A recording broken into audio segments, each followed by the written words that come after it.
بیٹو زرا اتار دینا، بہادروں کی طرح لڑنا۔ زرا موت سے بچنے کا ایک بہانہ ڈھونڈ لیتا ہے، اگر تم زرا پہنو گے تو یہ موت سے بچنے کا ایک بہانہ ڈھونڈ لیتا ہے۔ میرے بیٹو زرا انسان کو پورا اعتماد بنا دیتی ہے کہ مجھے موت نہیں آئے گی، اس لیے میرے بیٹو زرا پھینک دینا اور ہمت سے لڑنا۔ آج یہاں نہیں تو کل قیامت کے دن جنت کے دروازے پر تمہاری ماں تمہارا انتظار کرے گی۔ اپنے چاروں بیٹوں کو لیکچر دے کر خطاب کر کے بھیج دیا۔ یہ چاروں بچے میدان جنگ میں گئے۔ ایک بیٹا میدان جنگ میں قتل ہو گیا، دوسرے بیٹے نے تلوار سنبھالی، دوسرا بیٹا میدان جنگ میں شہید ہو گیا، تیسرے نے مورچہ سنبھالا اور تیسرا بیٹا بھی میدان جنگ میں شہید ہو گیا، چوتھے نے مورچہ سنبھالا اور چوتھا بیٹا بھی لڑتے لڑتے میدان جنگ میں شہید ہو گیا۔ جنگ کے خاتمے کے بعد خبر آتی ہے اور خنسا کو بتایا جاتا ہے، خنسا تیرے چاروں بیٹے میدان جنگ میں شہید ہو گئے، اور الحمدللہ چاروں بیٹوں نے سینے پر تیر کھایا تھا، چاروں بیٹوں نے گردن پہ تلوار چلوائی تھی، چاروں بیٹوں میں سے کسی کے پیٹھ پر کوئی زخم نہیں ہے، چاروں نے سینوں پر اپنے تیر کھائے ہیں۔ خنسا کے کانوں میں جب یہ خبر پہنچتی ہے، یہ اطلاع ہوتی ہے کہ میرے چاروں بیٹے جنگ کے قابضیہ میں شہید کر دیے گئے۔ جس کے دو بھائی قتل کر دیے گئے تو کیسے رو رہی تھی، لیکن آج چار بیٹے میدان جنگ میں شہید ہو گئے تو آج کیسے مسکرا رہی ہے۔ ایمان نام ہے مسکرانے کا، موت کو قریب دیکھا تو مسکراتی ہے۔ میرے بھائیوں، جو عورت اپنے بھائیوں کے موت پر، ان کے قتل پر کہتی تھی یذکرونی طلوع الشمس، یذکرونی طلوع الشمس صخرہ اذکرہ لکل غروب شمس، یہ شعر پڑھا کرتی تھی، اس کے بعد اس نے کوئی دوسرا شعر نہیں بنایا۔ بس جب بھی سورج نکلتا تو کہتی یذکرونی طلوع الشمس صخرہ، اے سورج تو کیوں طلوع ہوتا ہے، جب تو نکلتا ہے، جب تو چمکتا ہے، جب تو پورب سے نمودار ہوتا ہے تو مجھے صخر کی یاد آ جاتی ہے۔ تیرا طلوع ہونا، تیرا چمکنا مجھے صخر کی یاد میں بے چین کر دیتا ہے، تیرا نکلنا مجھے صخر کی یاد دلا دیتا ہے۔ اور ہر جب بھی سورج نکلتا ہے روز تو یہی کہتی یذکرونی طلوع الشمس صخرہ، اے سورج تو نکلتا ہے تو مجھے صخر کی یاد آ جاتی ہے، گویا کہ سورج سے شکایت کر رہی ہے، اے سورج تو نکلنا بند کر دے، اے سورج تو نہ نکلا کر، اے سورج تو کیوں چمکتا ہے، اے سورج تو کیوں نمودار ہوتا ہے، اے سورج تو کیوں بیدار کیوں آتا ہے، کیوں چمکتا ہے۔ جب بھی تو چمکتا ہے تو مجھے میرے بھائی صخر کی یاد دلا دیتا ہے، اے سورج اس سے تو اچھا ہے کہ تو نکلا ہی نہ کر تاکہ میں کچھ یاد تو بھلا سکوں اپنے بھائی کو۔ پھر جب وہ رات میں بستر پہ جاتی تھی اور شام کو جب سورج غروب ہوتا تھا تو سورج غروب ہوتے وقت پھر کہتی تھی اذکرہ لکل غروب شمس، میں اس کو یاد کرتی ہوں سورج کے ڈوبتے وقت بھی، یعنی جب سورج ڈوبتا ہے تو مجھے صخر کی یاد آتی ہے۔ آنی وہ یہ کہنا چاہ رہی ہے، آئے سورج تو کیوں چھپتا ہے، تو کیوں غروب ہوتا ہے، تو کیوں ڈوبتا ہے، تو کیوں چھپ جاتا ہے، کیونکہ جب بھی رات آتی ہے تو مجھے صخر کی یاد آ جاتی ہے، یعنی سورج نکلے تو صخر کی یاد، سورج غروب ہو تو صخر کی یاد۔ اس شعر کا شارٹ کٹ میں مطلب یہ ہوا کہ میں رات و دن صخر کو یاد کرتی ہوں، کوئی دن ایسا نہیں جاتا کہ مجھے صخر کی یاد نہ جاتی ہو آتی ہو، اور کوئی رات ایسی نہیں ہوتی کہ میں صخر کو یاد نہ کرتی ہوں۔ یذکرونی طلوع الشمس صخرہ اذکرہ لکل غروب شمس، آئے سورج تیرا چمکنا مجھے صخر کی یاد دلا دیتا ہے، آئے سورج تیرا چھپنا بھی مجھے صخر کی یاد دلاتا ہے۔ اس شعر سے اندازہ لگا سکتے ہیں کہ خنسا کا کیا حال تھا، کتنا وہ اپنے بھائی کو یاد کرتی تھی۔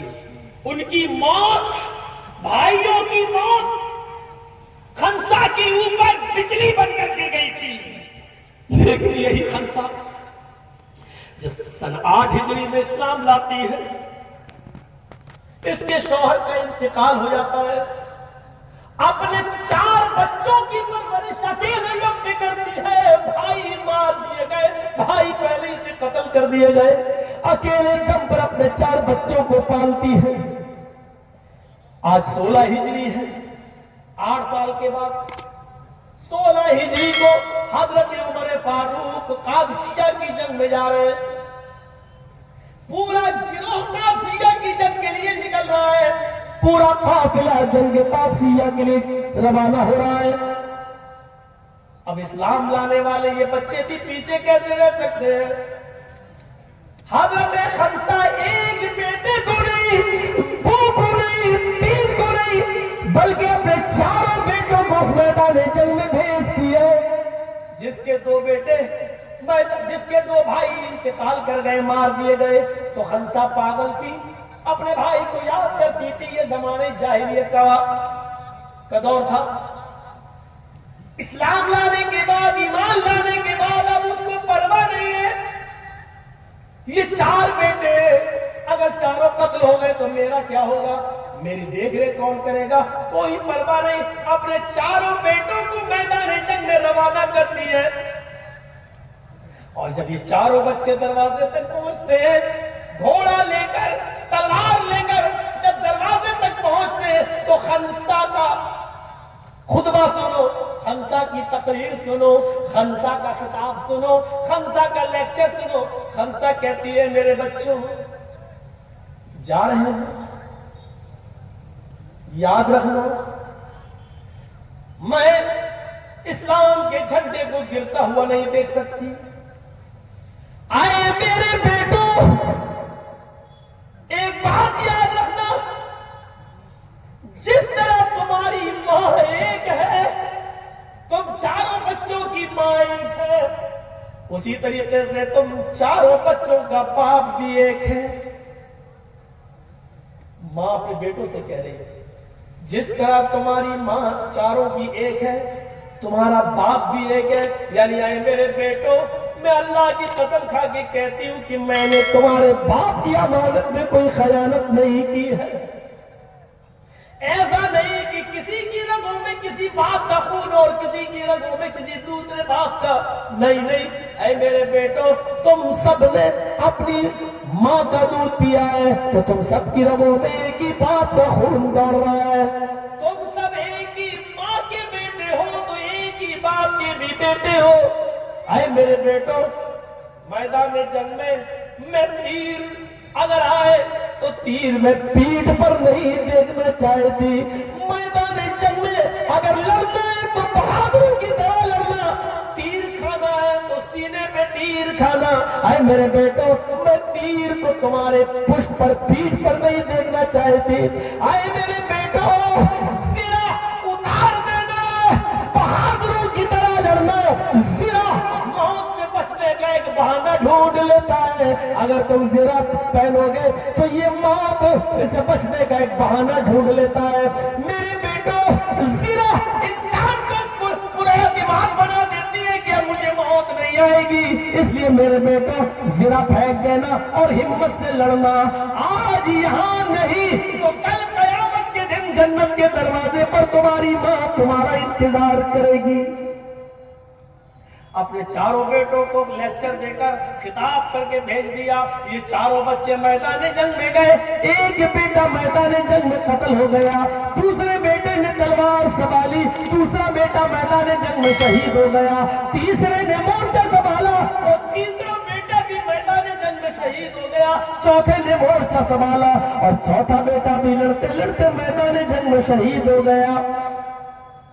جنگ کے خاتمے کے بعد خبر آتی ہے اور خنسا کو بتایا جاتا ہے، خنسا تیرے 4 بیٹے میدان جنگ میں شہید ہو گئے، اور الحمدللہ 4 بیٹوں نے سینے پر تیر کھایا تھا، 4 بیٹوں نے گردن پہ تلوار چلوائی تھی، 4 بیٹوں میں سے کسی کے پیٹھ پر کوئی زخم نہیں ہے، 4 نے سینوں پر اپنے تیر کھائے ہیں۔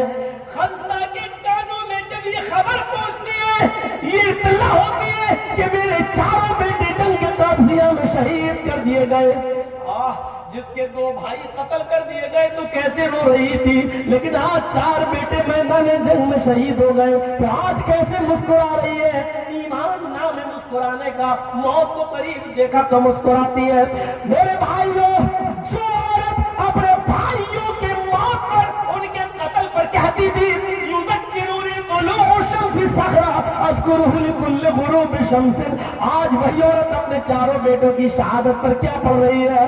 الحمدللہ الذی شرفنی بقتلہم, الحمدللہ الذی شرفنی بقتلہم. تمام تعریفیں اس اللہ کے لیے, تمام تعریفیں اس اللہ کے لیے جس نے مجھے میرے بیٹوں کی شہادت سے مجھے مشرف فرمایا ہے, مجھے عزت بخشی ہے, اور میرے 4 بیٹوں کی شہادت کو اس نے اس جنگ میں قبول فرما لیا ہے. میرے بھائیوں, یہ ہوتی ہے اہل ایمان کی نشانی. وہ موت کو اپنے قریب دیکھتا ہے تو چہرے پہ مسکراہٹ. حضرت خنسا نے دیکھا کہ میرے بیٹے شہید ہو گئے تو وہ مایوس نہیں ہوئی, اس کی آنکھوں میں آنسو نہیں آئے, بلکہ ہنستے ہوئے کہتی ہے یہ تو اللہ کی حمد و ثنا ہے, تعریف آئے کہ اس نے میرے بیٹوں کو شہادت نصیب فرمائی. میرے بیٹوں نے 3rd کلاس سے 1st کلاس کی طرف سفر کیا ہے. تو میرے بھائیوں, موت فمن زحزح عن النار وادخل الجنہ, تو جہنم سے بچا لیا جائے اور جنت میں داخل کر دیا جائے, فقط فاز, وہ کامیاب ہو گیا, وہی کامیاب ہے. موت کو کامیاب بناؤ, اور موت کامیاب تبھی بنے گی جب موت کے وقت ہمارے چہرے پہ مسکراہٹ ہو اور ہم یہ سوچیں کوئی بات نہیں, آج ہم اس دنیا سے جا رہے ہیں تو اپنے رب کے پاس جا رہے ہیں. اور یہ وہی آدمی مسکرا سکتا ہے جس کا ایمان مضبوط ہو, جس نے دنیا میں اچھے عمل کیے ہوں گے, وہی موت کے وقت گھبرائے گا نہیں, وہ موت کے وقت بے فکر ہوگا. اس لیے میرے بھائیو, اس دنیا میں اعمال صالحہ کرو, ورنہ موت تو آئے گی ہی, چاہے عمل اچھے کرو یا برے. اینما تکونوا یدرککم الموت ولو کنتم فی بروج مشیدہ, بڑے بڑے قلعوں میں چلے جاؤ, بڑے بڑے محلوں میں چھپ جاؤ, موت تمہیں ادھر بھی آ پکڑے گی, موت تمہیں ادھر بھی اپنے شکنجے میں لے لے گی, موت تمہیں ادھر بھی کس لے گی, تمہیں اپنے شکنجے میں لے لے گی. مرنا تو ہے ہی, اس لیے موت آئے تو ایسے آئے کہ ہمارے چہرے پر مسکراہٹ ہو اور ہم رب کی ملاقات کے لیے تڑپ رہے ہو کہ اللہ بس میری تجھ سے ملاقات کا وقت قریب ہے, اور اس وقت ہمارے چہرے پر خوشی ہو. تو یہ ہے اصلی موت. موت کو کامیاب بنائیے. 3:30 بج چکے ہیں میرے بھائیوں, وقت فجر قریب ہے, اور ہم سب کو اب موت کے اوپر تقریر سننے کے بعد وضو بنانا چاہیے, اپنے عمل صالح کی تیاری کرنا چاہیے, فجر کی نماز کو جماعت کے ساتھ پڑھنے کی کوشش کرنی چاہیے. ہم اللہ سے دعا کرتے ہیں کہ بار الہ ہماری خطاؤں کو معاف فرما دے, اور جو ہم نے آج یہ خطاب کیا بار الہ, اس سے ہمارے ایمان میں اضافہ فرما دے, اور ہمیں جب تک زندہ رکھ اسلام پہ زندہ رکھنا, اور جب ہمارا خاتمہ ہو تو ایمان پر ہمارا خاتمہ فرمانا. وما علینا الا البلاغ المبین. وآخر دعوانا ان الحمدللہ رب العالمین. السلام علیکم ورحمۃ اللہ وبرکاتہ. وعلیکم السلام ورحمۃ اللہ وبرکاتہ. اے وقت ٹھہر جا کہ ذرا اور بھی سن لے, لمحے یہ بار بار میسر نہیں آتے. انتہائی ایموشنل بیان فضیلت الشیخ جناب مولانا جرجیت صاحب السراجی کا چل رہا تھا, خصوصاً جب ہمارے نبی صلی اللہ علیہ وسلم کی وفات کا واقعہ جب سنتے ہیں, خصوصاً ایک مومن جب نبی صلی اللہ علیہ وسلم